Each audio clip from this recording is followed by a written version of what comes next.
il y a une dizaine d'années qu'on l'a monté. Donc c'est un magazine d'information sur Internet qui informe à la fois les aidants, les familles et les professionnels de la gérontologie.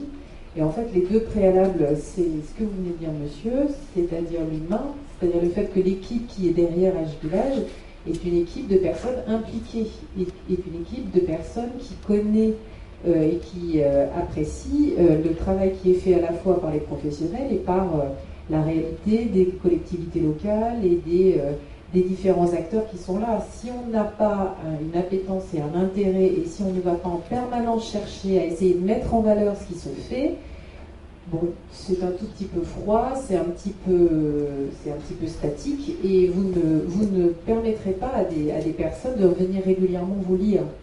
Nous, en fait, ce qui a fait la différence, je pense, c'est que nous éditons des lettres d'information tous les lundis.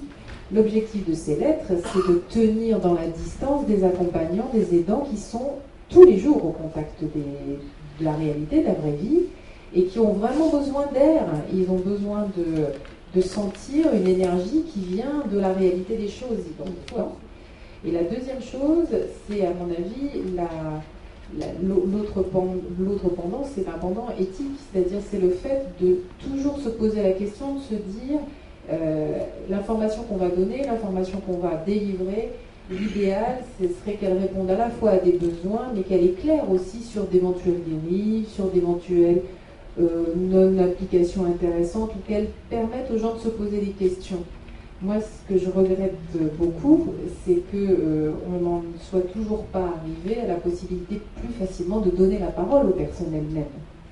Parce qu'on a quand même tendance, nous, en termes de médias, d'aller interroger des experts, d'aller interroger des personnes qui savent.